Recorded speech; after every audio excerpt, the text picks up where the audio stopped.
जय हिंद। दोस्तों, मैं आपके लिए इंग्लिश का एक ऐसा बैच लेके आया हूँ, पेनेसिया बैच, जो आपके इंग्लिश के सारे थ्रस्ट को पूरा कर देगा, क्विंच कर देगा। इस बैच की विशेषता, ये जो पेनेसिया बैच है, इसकी विशेषता सबसे पहले तो इसकी टाइमिंग है, जो सभी बच्चों को सूट करेगा, 9 से 10। और दूसरी इसकी विशेषता है कि इसमें ग्रामर के 27 टॉपिक्स पढ़ाए जाएंगे, 27 टॉपिक्स। और जो 27 टॉपिक्स आपको पढ़ाए जाएंगे, उस 27 के 27 टॉपिक्स का पीडीएफ आपको पहले से आपके कोर्स में मिल जाएगा। इसके अलावा वो जो 27 टॉपिक हैं, उसको मैंने एक बुक का रूप दिया है, और वो बुक आपको इस बैच से सारे बच्चों को दिया जाएगा, जो मेरा एज इंग्लिश ग्रामर है।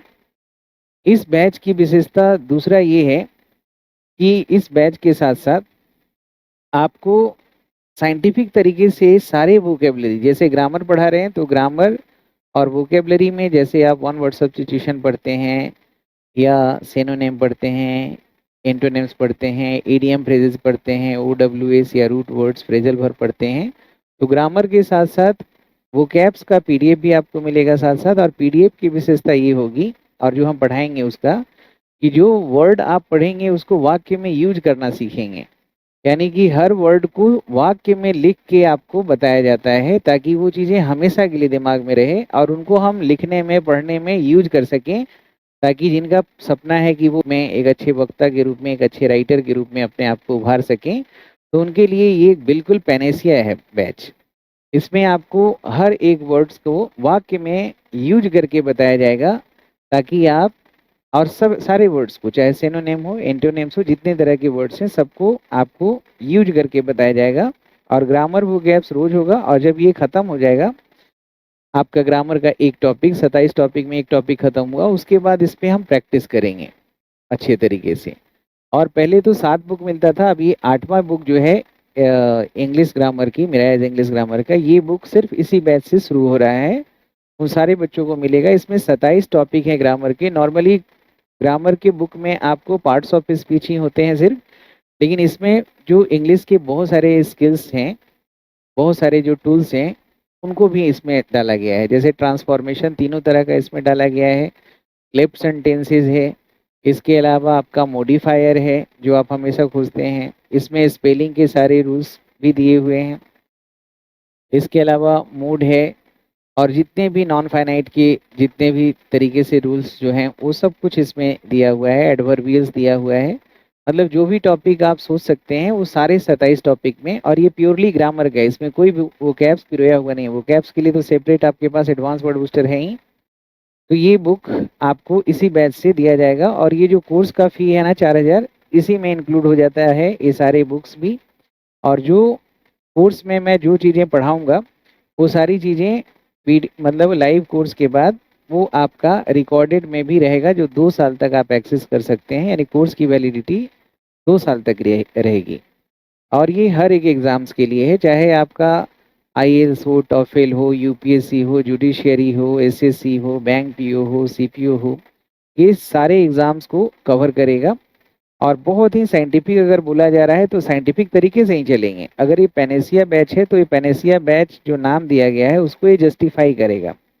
ये टोटल 27 टॉपिक हम ग्रामर के लेके चलेंगे, वोकैब्स के सारे टॉपिक, और इस तरह से आपको पढ़ाएंगे कि अंग्रेजी लिखना, बोलना, ये सब आपके लिए बिल्कुल आसान हो जाए।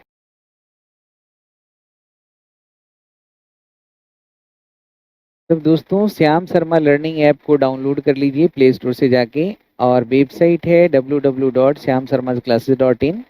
उस पे भी जाके कोर्स को एक्सप्लोर कर सकते हैं। और कोई भी जानकारी के लिए 9599614791, सिर्फ एक ही नंबर है, इसी नंबर पे आप कांटेक्ट करेंगे, आपको सारी जानकारी मिल जाएगी।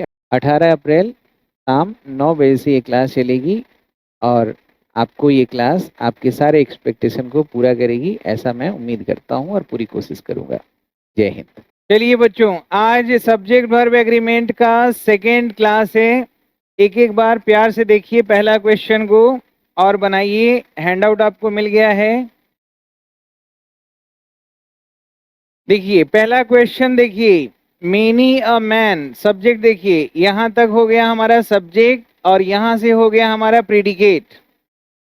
तो आपको पता है ना कि मेनी ये जो डिटर्मिनर है वो एक एक करके डिस्ट्रीब्यूट करके बताता है, इसलिए मेनी ए के बाद नाउन सिंगुलर और वर्ब भी सिंगुलर होना चाहिए। अगर मेनी होता तो मेन हो जाता और हैव सही होता, लेकिन अ लिखा हुआ है तो यहाँ मैन तो सही है, लेकिन यहाँ वर्ब सिंगुलर हैव का सिंगुलर क्या होता है? हैज। तो ये हमारा करेक्ट हो गया, बी पार्ट हमारा सही है। सेकेंड क्वेश्चन देखिए, अ ग्रुप ऑफ यंगस्टर्स, यहाँ ऑफ होगा, a group of youngsters has lend financial assistance to the flood affected people of the villages. तो देखो यहाँ तक अ ग्रुप ऑफ यंगस्टर्स ये हमारा सब्जेक्ट हो गया, और वर्ब से जो शुरू होता है वो पूरा हिस्सा होता है प्रीडिकेट। तो यहाँ पे यंगस्टर्स तो हमारा प्रीपोजिशन का ऑब्जेक्ट हो गया, तो सब्जेक्ट है अ ग्रुप, अ मतलब वन, तो यहाँ वर्ब सिंगुलर ही होना चाहिए, लेकिन हैज के साथ वर्ब का थर्ड फॉर्म होता है, तो लेंड का थर्ड सेकंड फॉर्म क्या होता है? लेंड का लेंट, लेंट लेंट, तो यहाँ लेंट हो जाएगा। अ group of investor has lent financial assistance, यानी वर्ब के फॉर्म में गलती है। लेंड उधार देना, लेंट उधार दिया, और थर्ड फॉर्म यानी V1 V2 और V3 वर्ब का थर्ड फॉर्म हो गया लेंट। समझ गए? बहुत बढ़िया। तीसरा क्वेश्चन देखिए, question number third, Payal and I am good friends and we often meet each other. तो देखिए, पायल एक सब्जेक्ट एंड आई दूसरा सब्जेक्ट, एक और एक कितना होता है? दो। तो दो हो गया तो वर्ब प्लुरल होगा ना, फिर एम की जगह क्या होगा? आर। गुड फ्रेंड्स, और दो के लिए ईच अदर होता है, और दो से ज्यादा के लिए वन अनदर होता है। वन अनदर कितने के लिए? दो से अधिक व्यक्ति के लिए। तो यहाँ पे दो ही व्यक्ति है ना, पायल एंड आई, तो ये सब सही था, बस गलती कहाँ था? वर्ब में। आ रहा है समझ में मेरे बच्चों? Yes sir, very good. अगला देखिए, question number four, C complain that her watch does not show right time. तो यहाँ पे देखिए, सब्जेक्ट कौन है? सी, और ये वर्ब हो गया, तो सब्जेक्ट के हिसाब से एग्रीमेंट करना है, वर्ब लगाना है। तो सब्जेक्ट क्या है? सी है ना। सी एक के लिए होता है, थर्ड पर्सन सिंगुलर नंबर है, तो यहाँ कंप्लेन होगा कि कंप्लेन्स? यस, वर्ब का फर्स्ट फॉर्म हमेशा प्लुरल होता है, वर्ब का फिफ्थ फॉर्म जो होता है वो सिंगुलर होता है। तो जैसे राइट का राइट्स, तो राइट हो गया प्लुरल, राइट्स हो गया singular. Lend plural, lends S और एस लगा के सिंगुलर बना देते हैं, फर्स्ट फॉर्म में प्लुरल रहता है। जैसे बोरो और बोरोज, तो प्लुरल कौन हुआ? बोरो, और बोरोज क्या होगा? सिंगुलर। समझ गए? लाफ, लाफ्स, इस तरह से। अगला देखिए, question number five. Question number five देखिए, he remark that there are many thieves in big cities. He remark that, तो उसने टिप्पणी किया। रिमार्क का मतलब टिप्पणी करना होना होता है, बताना होता है, और जब नाउन के रूप में होगा तो रिमार्क्स लिखेंगे, टिप्पणियां। तो यहाँ पे वर्ब चाहिए ना, तो जैसे सी सिंगुलर था वैसे ही भी सिंगुलर है, तो रिमार्क होगा या रिमार्क्स होगा? क्यों? क्योंकि प्रेजेंट में चल रहा है ना। यहाँ देखिए, वर्ब प्रेजेंट में ही है। आर किस लिए लगा? मेनी थिप्स के लिए लगा, तो यहाँ पे गलती था ए पार्ट में। उसने रिमार्क्स किया, यानी उसने टिप्पणी किया कि बड़े शहरों में बहुत सारे चोर रहते हैं। अगला देखिए, क्वेश्चन नंबर सिक्स, और ये सारे क्वेश्चन मेरे बनाए हुए नहीं है एक भी, इसमें सब प्रीवियस ईयर के क्वेश्चन हैं, तो ध्यान से देखिएगा, इसी स्टैंडर्ड का क्वेश्चन आता है। शीला एंड हर चिल्ड्रेन, तो यहाँ, हाँ तो यहाँ दो हो गया ना, शीला, और ये प्लुरल नाउन हो गया, चाइल्ड सिंगुलर, चिल्ड्रेन प्लुरल। यहाँ फील्स होगा कि फील होगा? फील, क्योंकि एस लगने से सिंगुलर बन जाता है। तो और बाकी सही है। They have been given a raw deal by the society in general. चलिए, रॉ डील मतलब अच्छा व्यवहार नहीं किया जाता उनके साथ। अगला देखिए,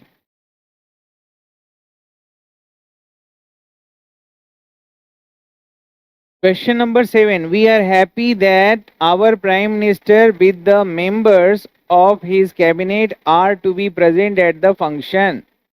We are happy. क्यों? कौन प्रेजेंट होने वाले हैं? Prime minister.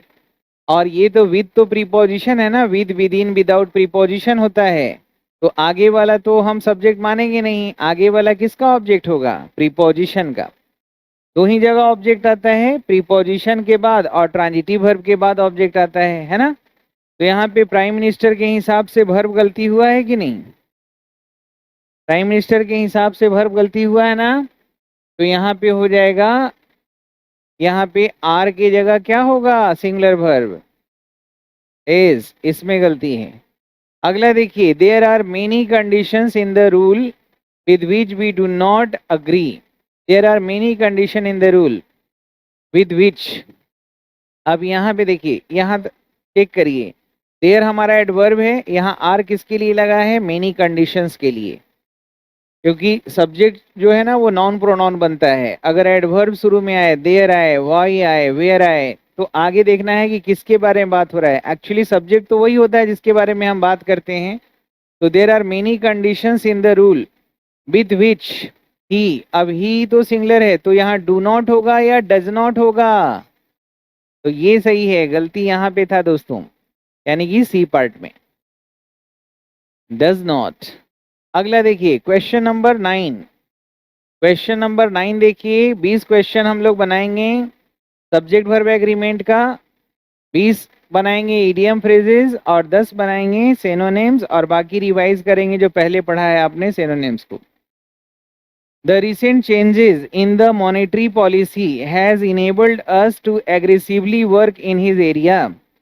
तो the recent changes, तो यहाँ पे प्रीपोजिशन के बाद तो हमें सब्जेक्ट ढूंढना नहीं है, तो सब्जेक्ट कौन है? चेंज है कि चेंजेस? तो प्लूरल नाउन हो गया। वर्ब में एस लगता है तो सिंगुलर, नाउन में एस और एस लगता है तो प्लूरल। तो चेंजेज के हिसाब से यहाँ हैज गलत है ना, सही क्या होगा? हैव, ये सही हो गया। Very nice, absolutely fantastic. अगला देखिए, क्वेश्चन नंबर 10, 11 और 12। क्वेश्चन नंबर 10 को पढ़िए। This story impress on our mind that 7 children can face any danger if they have courage. क्या गलती है इसमें? बताइए, पहले सब्जेक्ट और प्रेडिकेट को तोड़ना है। तो ये, हाँ, वेरी नाइस, एब्सोल्युटली करेक्ट, इम्प्रेसेज हो जाएगा ना, क्योंकि दिस स्टोरी तो सिंगुलर नाउन हुआ। इस सब्जेक्ट का नंबर क्या है? सिंगुलर है, तो सिंगुलर के साथ हमें एस और एस लगाना है, तो इम्प्रेस के साथ इम्प्रेसेस हो गया। तो ए पार्ट सही है, एब्सोल्युटली फैंटास्टिक, बहुत बढ़िया। अगला देखिए, 11, I with my family which consist of my wife and 3 children resides in a village near Poona. इसमें खोजिए। तो देखिए, आई हो गया सब्जेक्ट विद प्रीपोजिशन, प्रीपोजिशन के बाद ये हमारा ऑब्जेक्ट हो गया। विच कंसिस्ट, फैमिली जो कंसिस्ट होता है, कंसिस्ट के साथ ऑफ लगते हैं, जिसमें मेरी पत्नी है और 3 बच्चे हैं। तो अब यहाँ आई के हिसाब से वर्ब लगाना है, तो आई फर्स्ट पर्सन है, तो फर्स्ट पर्सन के साथ हम V1 ही लगाएंगे ना आई के साथ। तो यहाँ पे रिसाइड्स गलत है, यहाँ रिसाइड होगा, एस हटा दीजिए। रिसाइड मतलब रहना, रिसाइड का मतलब क्या होता है? लीव, अवॉइड, ये सब का मतलब होता है रहना। ठीक है, अगला देखिए, क्वेश्चन नंबर 12। हाँ, तो क्या होगा गलती? नहीं, प्रेजेंट में है ना, कि वह नाइफ यूज करता है पेपर कट करने के लिए करता है, प्रेजेंट में है। तो प्रेजेंट में है तो ही सी के साथ एस लगेगा ना, ही सी यूजेज, प्रेजेंट टेंस में वह करता है। यूज्ड अगर बोलेंगे तो करती थी। तो ये प्रेजेंट में बनाना है ना, ये कि पेपर कटिंग करने के लिए क्या यूज करता है? मेरा नाइफ यूज करता है। तो करता है, अगर यूज्ड लगा देंगे तो करता था, विल यूज लगा देंगे तो करेगा, है ना। तो प्रेजेंट में बनाना है तो यूजेज हो जाएगा ना, सही है। अगला देखिए, क्वेश्चन नंबर 13। हाँ, a few drops of oil does the trick.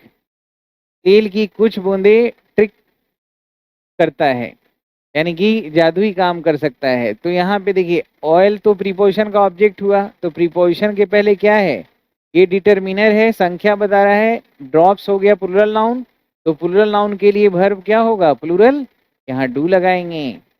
अब ये सही हो गया, सही है बेटा। अगला देखिए, the third season of the popular television show will and. तो आपको पता है ना कि मोडाल्स जैसे सैल के बाद, विल के बाद, मे के बाद, कैन के बाद, कुड के बाद, मोडाल हेल्पिंग वर्ब के बाद सिर्फ वी1 आता है, तो वी1 एंड होगा ना। जैसे I can go, I could go, I may go, I might go, I shall go, I should go, कोई भी मोडाल हेल्पिंग वर्ब के साथ जो 13 होते हैं उनके साथ वी1 लगाना है। ये सवाल खूब पूछा जाएगा, ध्यान रखिएगा। 15, the report is candid in admitting that the investment by the government in health and family planning have been eroded considerable। Candid का मतलब होता है फ्रैंक, मतलब बहुत ईमानदारी से। The report is candid in admitting that the investment, तो investment हो गया सब्जेक्ट क्योंकि ये बाई प्रीपोजिशन है। तो investment by the government in health and family planning, इसको देखना ही नहीं है, प्रीपोजिशन के बाद है, तो इन्वेस्टमेंट के हिसाब से हैव नहीं होगा, यहाँ हो जाएगा हैज,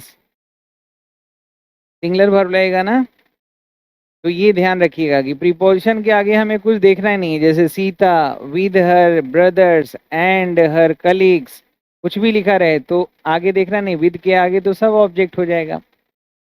अगला देखिए, it is I who has done this and I will not hesitate to admit it. इसमें क्या गलती है जरा देखिए, बताइए तो। यहाँ देखो गलती क्या है, इट इज आई, ये तो सही है। इट से शुरू होता है तो वर्ब हमेशा सिंगुलर होता है, इट इज, और ये सब्जेक्ट को एम्फेसाइज कर रहा है तो आई भी सही है। लेकिन हाँ, हु जो है ना रिलेटिव प्रोनाउन होता है, तो हु किसको रेफर कर रहा है, ये प्रोनाउन है, ये इसको रेफर कर रहा है, तो आई के हिसाब से यहाँ क्या होगा, हैव, आई के साथ हैव लगाते हैं। अगला देखिए, question number 17, it has been observe that if one person tease an animal in the zoo the others follow it. यह देखा गया है कि अगर एक व्यक्ति जानवर को परेशान करता है जू में, तो दूसरे लोग भी ऐसा ही करते हैं। बिल्कुल सही है, क्योंकि इफ वन पर्सन, वन मतलब सिंगुलर हो गया ना, तो एस लगाएंगे तो ये सही हो जाएगा, यहाँ पे गलती थी। Very good. अगला है silver as well as cotton. तो आपने पढ़ा है ना कि अगर ये सिल्वर जो है और एज वेल एज कॉटन, तो एज वेल एज कंजंक्शन है, लेकिन इसका मीनिंग होता है इंक्लूडिंग, प्रीपोजिशन वाला। तो इसके साथ जब भी अगर दो सब्जेक्ट जुड़ता है तो पहले वाले के हिसाब से वर्ब लगाते हैं। तो सिल्वर तो एक ही मेटल का नाम है, तो सिंगुलर हुआ, तो फिर यहाँ हैव के जगह क्या हो जाएगा, हैज। सही है, दो और बनाइए, 20 पूरा हो जाएगा आज के लिए। अगला देखिए, question number 19, one of the 5 boys of his group were absent due to sickness and the other 4 were present. 5 में से एक absent था, 4 प्रेजेंट था। तो यहाँ पे कौन, किसकी बात कर रहे हैं, कौन absent था, पांचों लड़के की उनमें से एक, वन ऑफ द 5 बॉयज, तो पांचों नहीं, उनमें से एक, यहाँ प्रीपोजिशन के बाद वाला तो ऑब्जेक्ट होगा ना। और आपने पढ़ा था ना, ऑफ के पहले अगर न्यूमरल एडजेक्टिव हो, ए हो, एन हो, 1 2 3 4 ईच, आइदर नाइदर संख्या वाला हो, तो आगे का नाउन प्लूरल होगा। लेकिन सब्जेक्ट तो वन के हिसाब से लगेगा, तो यहाँ वन के हिसाब से सिंगुलर वर्ब क्या होगा, वर या वॉज, ये सही हो गया। Last but not the least, Nupur always takes, तो यहाँ सही है, नूपुर के हिसाब से सिंगुलर वर्ब लगा, takes her umbrella with her when she go, तो सी के लिए गो होगा कि सी के लिए गोज होगा, when C goes to the office. सही है। चलिए बताइए, 20 क्वेश्चन आज मैंने सब्जेक्ट वर्ब एग्रीमेंट का कराया है, कल लास्ट होगा सब्जेक्ट वर्ब एग्रीमेंट का, उसके बाद मैं आपको फाइनाइट वर्ब का कराऊंगा, फिर मोडाल्स का कराऊंगा। तो आप बताइए कि 20 क्वेश्चन में 15 या 15 से ऊपर सही करने वाले कितने बच्चे हैं। बहुत बढ़िया, बहुत बढ़िया, बहुत बढ़िया बेटा। चलिए अब ईडियम फ्रेजेस देखते हैं, 20 में कितना आप सही करते हैं जरा देखिए। देखिए to hit below the belt, इसका मतलब क्या होता है? ईडियम फ्रेजेस निकाल लीजिए जो हैंड आउट मिला है। Hit below the belt, hit below the belt का मतलब होता है टू स्ट्राइक अनफेयरली। आपके हैंडआउट में फेयरली लिख दिया था गलती से, टू स्ट्राइक अनफेयरली या टू से समथिंग, इसको लिखिए टू से समथिंग इरिलीवेंट। इरिलीवेंट मतलब अप्रासंगिक और पर्सनल। कुछ ऐसी बातें आप कह रहे हैं जो बहुत इरिलीवेंट है और पर्सनल है। आपको ऐसी बातें नहीं करना चाहिए, पर्सनल चीजें प्रोफेशनल जगहों पे। Don't hit below the belt का मतलब, जैसे ये बॉक्सिंग रिंग से आया है, बॉक्सिंग रिंग में एक नियम होता है कि बेल्ट के नीचे हिट करना इलीगल होता है, इलिसिट होता है। तो आप कहीं किसी से बात कर रहे हैं और किसी के पर्सनल चीजों के बारे में बात करने लग रहे हैं, कुछ ऐसी बातें कर रहे हैं जो इरिलीवेंट है, तो आप उस सिचुएशन में कहते हैं कि you should not hit below the belt. It's not my habit to hit a strike below the belt means I don't comment anything which is irrelevant or which is personal, which is hurting or insulting to someone. Okay, very nice. Yeah, I don't want to talk to them because they always hit below the belt. They plural है तो hit below the belt, hits नहीं। very nice. अगला देखिए, तो इसका हो जाएगा ए। चलिए दूसरा देखिए दोस्तों, 20 क्वेश्चन पूछेंगे, कितना बनाते हैं देखते हैं। Have too many irons in the fire. Have too many irons in the fire का मतलब होता है, बिल्कुल सही है, doing too much work at a time. एक ही बार में ये काम भी कर लेना, वो काम भी कर लेना, ये भी कर लेते हैं, वो भी कर लेते हैं। तो इतनी सारी चीजें अगर एक साथ आप करते हैं, इसका मतलब you are having too many irons in the fire. You are having too many irons in the fire मतलब आप एक एक आयरन को आग में डालिए, फिर उसको जो आकार देना है आकार दीजिए। एक ही बार में सब करेंगे तो मेल्ट होके एकदम ड्रॉप ड्रॉप सब मेल्ट हो जाएगा ना। तो I am having too many irons in the fire. I have no time for other works. Let me complete all my work. Yeah, it's not my habit to have too many irons in the fire. He is having too many irons in the fire. I don't think he can do any other work now. He can't even think for any other work now. तो ये हो गया, इसमें हो जाएगा doing too much work at a time, B होगा। आप देखते भी चलिएगा कितना आपने सही किया है, मार्क कर लीजिएगा हैंड आउट में। Keep the pot boiling, I am hand to mouth, still I am trying to keep the pot boiling. Boiling no, keep the pot boiling का मतलब ऐसे होता है, पॉट का मतलब बर्तन होता है ना, मतलब आपके घर में चूल्हा उल्हा जल रहा है, मतलब किसी तरह से आप अपना जीविका चला रहे हैं। इसका मतलब होता है आप अपने जीविका के लिए पैसा कमा लेते हैं किसी तरह से, मतलब गरीब हैं लेकिन किसी तरह से आप कर लेते हैं। Means in this time of economic crisis, if somebody is able to keep their pot boiling, it means they are succeeding in their purpose, because this is the first and foremost priority for every family, to keep their hot pot boiling. My father keeps keeps the pot boiling somehow by his small income. My father and mother earn money and they keep the pot boiling somehow. इस तरह से, तो इसका हो जाएगा C. To pour oil on the trouble water, लिखिए to pour oil on the trouble water, लिखिए तो। हाँ लिखा हुआ अगर है तो इसको सही आंसर लगाइए, जो नहीं लिखे हैं लिख लीजिए। To pour oil on trouble water, इसका मतलब क्या होता है? इसका मतलब यस बिल्कुल सही है, टू काम द सिचुएशन। मतलब अगर दो लोग लड़ाई झगड़ा कर रहे हैं और तीसरा व्यक्ति अगर उसमें आयल पोर कर रहा है ट्रबल्ड वाटर में, तो ये है कि झगड़ा को कम कर रहा है। लेकिन अगर अगर यहाँ वाटर की जगह अगर हम यहाँ कर दें कि to add fuel to the क्या होता है, to add fuel to the, अच्छा ये आगे होगा, कभी कभी दिमाग से स्लिप कर जाता है। हाँ, to add fuel to the fire, अगर हम यहाँ लिख देते to add fuel to the fire, तब फिर क्या हो जाता, इसका मतलब होता आग में घी डालना, मतलब सिचुएशन को और वर्सन करना और बेकार कर देना, यानी लड़ाई झगड़ा को और बढ़ा देना। To pour oil on troubled water, मतलब सिचुएशन को आप काम कर रहे हैं। It's my habit to pour oil on the troubled water. If everybody does the same, like they will learn how to pour oil on the troubled water, this world will be the better place to live with peace and tranquility.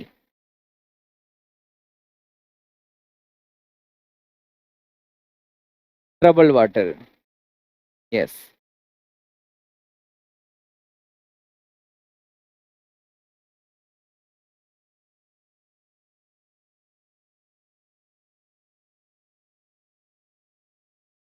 Next question. At daggers drawn, dagger का मतलब क्या होता है, एक तरह से सोड जैसा कोई कटार बोलते हैं, तलवार जैसा ही होता है वो एक वेपन। तो एट डैगर्स ड्रॉन का मतलब होता है कि दोनों तरफ से तलवार खींच चुकी है, कटार दोनों तरफ से निकल चुका है, यानी दोनों लोगों में दुश्मनी क्या है, बहुत ज्यादा है। तो Mohan and Sohan are at daggers drawn means they are enemy and they always fight together, always bent on fighting. तो एट डैगर्स ड्रॉन का मतलब होता है जिनमें दुश्मनी बहुत ही बिटर होती है, बहुत स्टोन एनिमी है एक दूसरे की। They are at daggers drawn. I don't think that Mr. Mohan will be at dagger drawns with anyone because he is a very peace loving person. To have bitter hostility, hostile का मतलब दुश्मन, hostility मतलब दुश्मनी, दुश्मनी में होना। Add fuel to the fire, अभी यही बोल रहे थे कि to pour oil on the troubled water का मतलब शांत करना लड़ाई झगड़ा को, लड़ाई झगड़ा को और बढ़ा देना, यानी कि worsen the situation, यानी स्थिति को आप बैड टू वर्स कर रहे हैं, चीजों को और खराब कर रहे हैं, है ना।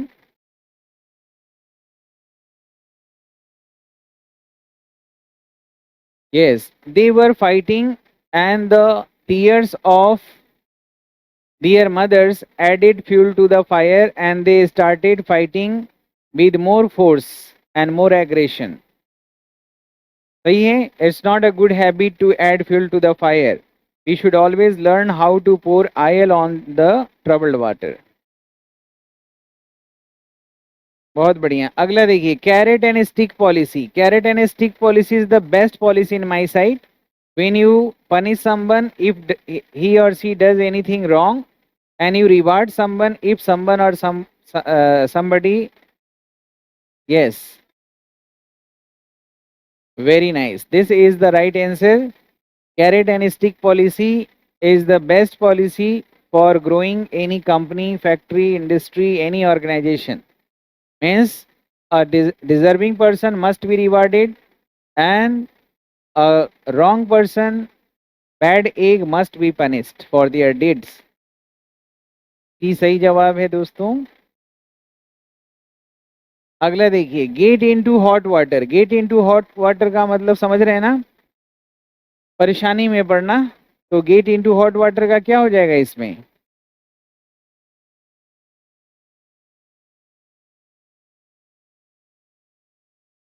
Yes, I am getting into troubled into hot water. I'm getting into hot water मतलब I am getting into some problem, some kind of problem. I'm having a very adverse situation, not a favorable situation, not a conducive situation. Very adverse situation means very hostile situation. He has got into a hot water, into hot water. You are forcing me to get into hot water, but I will try to come out by my skills. Very nice, देख लिया। चलिए अगला देखिए, ready होइए। Get into a difficult, get into a hot water के बाद अगला जो इडियम आपके सामने है बनाइए। All over the coals, do you know it, all over the Coles.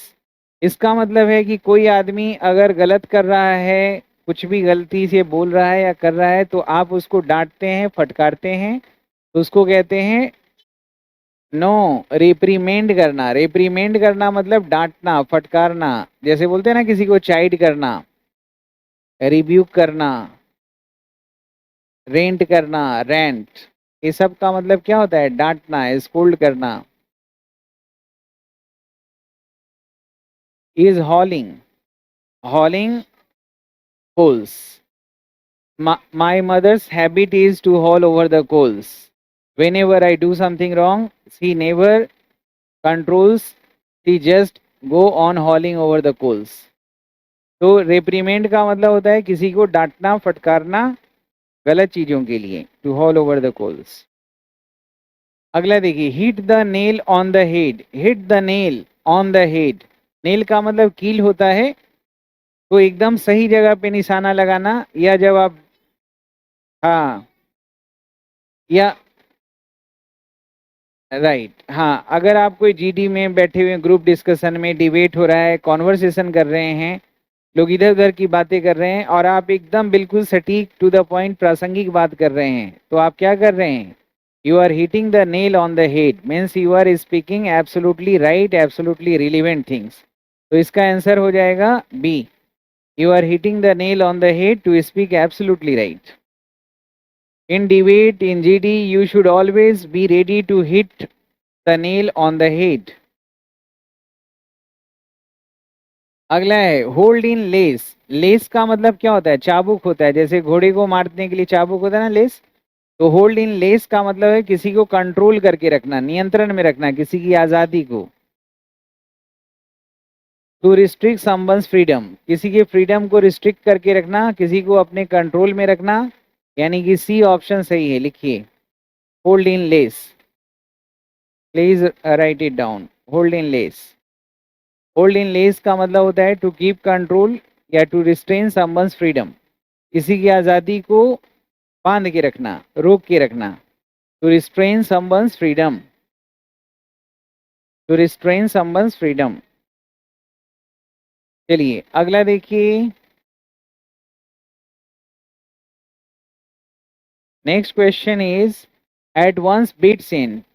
Eight once beats in का मतलब, बीट का मतलब बुद्धि होता है दोस्तों, विट का मतलब बुद्धि होता है, विटी का मतलब बुद्धिमान होता है, अनविटी का मतलब क्या हो जाएगा उल्टा? पुलिस। ये बीटी हो गया, बुद्धिमान हो गया, बुद्धिमान है, अनविटी का मतलब पुलिस है, और ये विट का मतलब नॉलेज हो गया, विजडम हो गया, ज्ञान।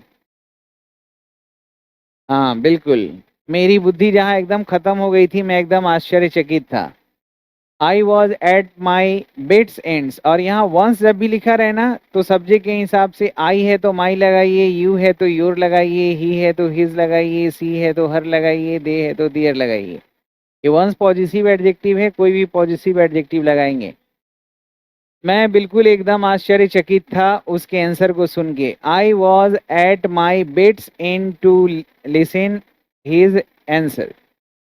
I was at my bed's end to see his performance. सही है। कंप्लीटली पजल्ड, पजल्ड का मतलब सरप्राइज, भौचक्का, अघास्टेड, फ्लेबरघास्टेड।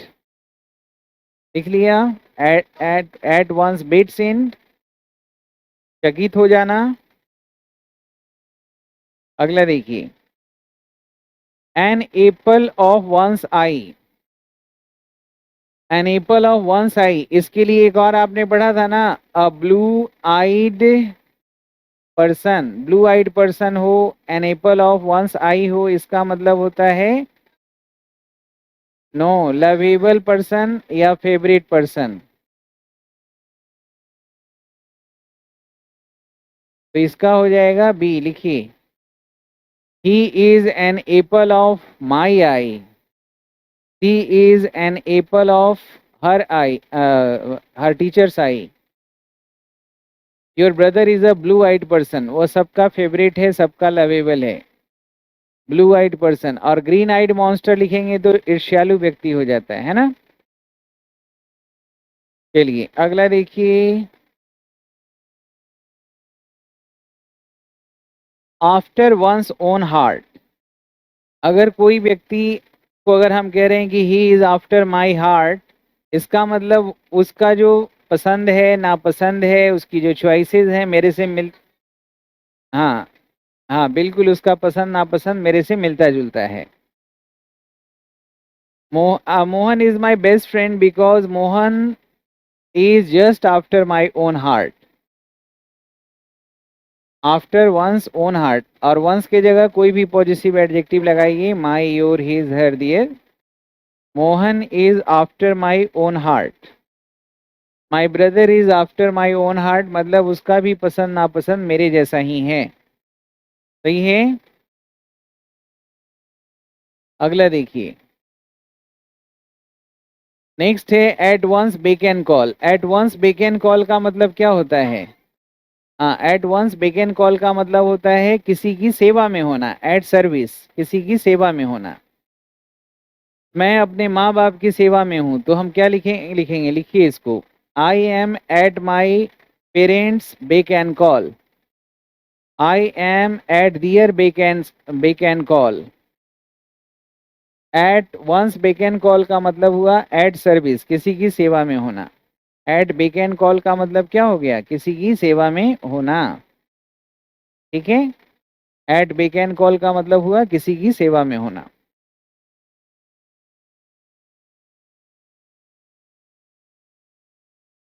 बर्न वंस फिंगर्स, इसका मतलब क्या होगा? गेस करिए। यू आर बर्निंग, बिल्कुल सही है, सही जवाब हुआ you are harming yourself. You should not burn your fingers. He always wants to harm others, but actually, eventually, he burns his own fingers. मतलब अपना ही नुकसान कर लेता है। ये लगाइए, to burn one's fingers का मतलब to harm oneself. To clip one's wings, guess its meaning. I will clip your wings. If you will try to be over smart, I will clip your wings. I will weaken your power. Yes, to weaken the power, B is absolutely right. Clip करना, काट छाट करना। My officer is saying that he will clip my wings. पर कतर देना, to weaken the power. To cool one's heels, to cool one heels, इसका मतलब क्या हो जाएगा? You must cool your heels. You must learn how to cool your heels, इसका मतलब है you must learn how to wait patiently. तो यहाँ पे टू कीप वेट पेशेंसली हो जाएगा।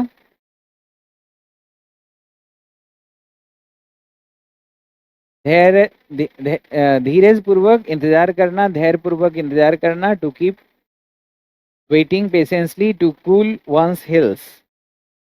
ही is not having such kind of habit to cool his hills. He doesn't wait for anything. Even the same idea is mine. To cross one's mind. This idea did not cross to my mind. To occurs one's mind. बिल्कुल सही है। अकर means घटित होना, cross करना। बोलते हैं ना कि ये प्लान मेरे दिमाग में नहीं आया, this plan did not cross to my mind, या या this plan did not strike to my mind. To cross to one's mind, to strike to one's mind. Strike to के साथ और अकर के साथ टू का प्रयोग करते हैं। यहां भी टू लगाइए। This idea did not cross to my mind, this idea did not occur to my mind, this idea did not strike to my mind। मेरे को एक आइडिया सूझा है, तो बोलते हैं ना an idea strike to my mind, an idea occur to my mind, an idea cross to my mind। अचानक नहीं, occur one's mind। to dig one's own grave, अपना कब्र खोदना। ये उसी तरह से है जैसे अभी आपने लिखा ना to burn one's own finger, to burn one's fingers था, उसी तरह से हो जाएगा कि अपने कब्र खोदना। To dig one's own grave means आप अपना ही नुकसान कर रहे हैं।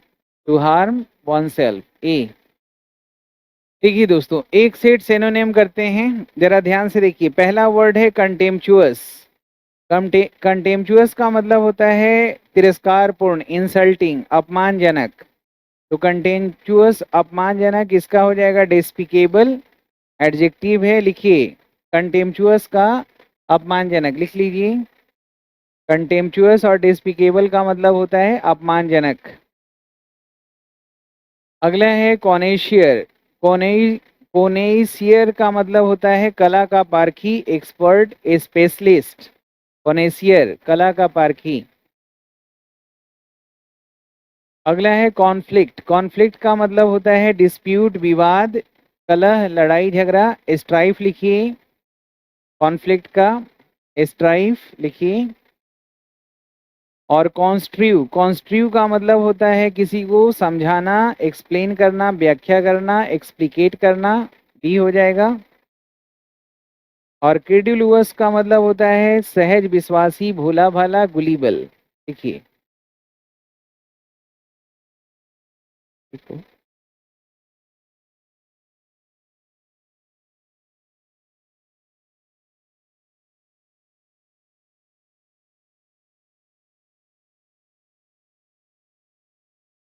चलिए लिखिए, आपने मिला लिया, हैंड आउट मिल ही गया था आपको, मिला लीजिए। कॉन्टेम्पचुअस का मतलब अपमानजनक हो गया, डेस्पिकेबल।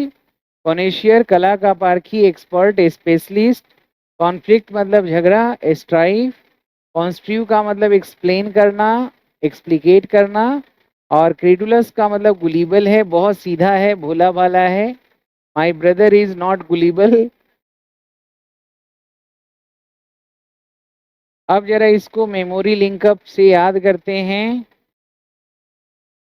देखिए कंटेंशियस पहला यही था ना, पहला यही था। देखिए हाँ, कंटेम्पचुअस है ना, कंटेंशियस तो नहीं, गलत बना दिया क्या? हाँ ठीक है, ठीक है, ठीक। देखिए कल आपने भी पढ़ा था कंटेंशियस का मतलब झगड़ालू, तो कांता एक कंटेंशियस महिला है। कांता कंटेंशियस महिला है। कंटेंशियस मतलब झगड़ालू। वह हमेशा दूसरे के लिए कंटेम्पचुअस, डेस्पिकेबल रिमार्क्स, टिप्पणियां करती है। तो कांता से कंटेंशियस और कंटेंशियस से कंटेम्पचुअस, ये दोनों को हम याद कर सकते हैं, कंटेंशियस कंटेम्पचुअस। कंटेंशियस का मतलब क्या हो गया, झगड़ालू। कांता एक कंटेंशियस महिला है, वो हमेशा दूसरों के लिए कंटेम्पचुअस और डिस्पिकेबल रिमार्क्स करती है। तो कंटेंशियस तो आपने पहले ही पढ़ा है, अब हमें पढ़ना है कंटेम्पचुअस। कंटेम्पचुअस का मतलब हुआ अपमानजनक। इसके लिए हमने एक और वर्ड यहाँ लिखा है डेस्पिकेबल। डेस्पिकेबल, इसको आप और भी बोल सकते हैं डेरोगेटरी। डेरोगेटरी, या हम बोल सकते हैं स्कॉर्नफुल। ये सब का मतलब होता है अपमानजनक, इंसल्टिंग। तो दो दो वर्ड करके लिखिए, 50-100 वर्ड्स हो जाएंगे अपमानजनक के, फिर धीरे धीरे। लिखा आपने, contemptuous, despicable, derogatory, scornful, insulting, ये सब का मतलब हो गया अपमानजनक। तो जो दो तीन जो नए वर्ड्स हैं, डेरोगेटरी, स्कॉर्नफुल, इन सबको लिख लीजिएगा, बाकी तो लिखा हुआ ही है। कंटेंशियस झगड़ालू, जिसको हम कैंटन केरस भी बोलते हैं, क्वालसम भी बोलते हैं, बेलीकोज और बेलीग्रेंट भी बोलते हैं। अगला है कॉनेशियर, तो कनिका से हमने इसको लिंक किया है। कनिका नृत्य कला का कॉनेशियर है, स्पेशलिस्ट है, यानी कि कला का पारखी है। कनिका से कॉनेशियर, कांता से कंटेंशियस और कंटेम्पचुअस। कनिका नृत्य कला में कैसी है, नृत्य कला का कॉनेशियर है, स्पेशलिस्ट है। और इस वाक्य को बनाना भी है। जो बच्चे एनडीए सीडीएस की तैयारी कर रहे हैं, एसएसबी के लिए, इन सेंटेंस को बोलने का प्रयास करिएगा। फिर मैं बोलने के लिए एक ऐसा पैटर्न बनाया हूं आपको कि एक एक स्ट्रक्चर पे A to Z, A to Z का मतलब इंग्लिश में 26 लेटर होता है, 26 सेंटेंस, जिसमें हर सेंटेंस में क्यूजेटिव वर्ब से लेके इलेक्सिकल वर्ब से लेके आपका फैक्टेटिव वर्ब से लेके परसेप्शन वाला वर्ब से लेके हर तरह के कॉन्सेप्ट को, इन्फिनेटिव को, सबको उसमें पिरोया हुआ है। हर स्ट्रक्चर में A to Z एग्जाम्पल्स। इससे 10 से 15 दिन में अंग्रेजी बोलना सीख जाइएगा। मैं इस परिवार में कॉन्फ्लिक्ट और स्ट्राइफ को काम डाउन करूंगा। तो कॉन्फ्लिक्ट को काम डाउन से लिंक करना है। काम डाउन का मतलब अभी आज पढ़ा था ना कि to pour oil on the troubled water. तो काम डाउन, काम, कॉन्फ्लिक्ट, जहां पे कॉन्फ्लिक्ट होगा मुझे उसे काम करना है। तो कॉन्फ्लिक्ट और स्ट्राइफ का मतलब होता है लड़ाई झगड़ा। मैं इस परिवार में कॉन्फ्लिक्ट और स्ट्राइफ को काम डाउन करने आया हूं। I have come here to calm down the conflict and strife in this family, right. मैं इस अगला देखिए, नेक्स्ट।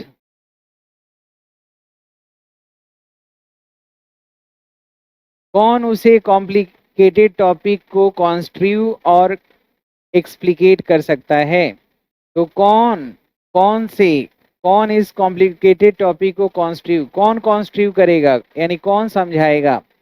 तो कॉन्स्ट्रिव करना का मतलब होता है एक्सप्लिकेट करना। इसके लिए बाकी तो वर्ड जानते ही हैं, डिफाइन करना। एक और वर्ड लिख लीजिएगा, डेलिनिएट करना। डेलिनिएट का मतलब ही होता है समझाना। डिमार्केट करना भी लिख सकते हैं, डिमार्केट करना। बाकी एक्सप्लेन करना, डिस्क्राइब करना, ये सारे वर्ड तो आप जानते ही हैं। कौन से कॉन्स्ट्रिव, कॉन्स्ट्रिव का मतलब होता है समझाना। इसको याद करिएगा, इंपॉर्टेंट वर्ड है। कौन कॉन्स्ट्रिव करेगा इस कॉम्प्लिकेटेड टॉपिक को, कौन एक्सप्लिकेट करेगा।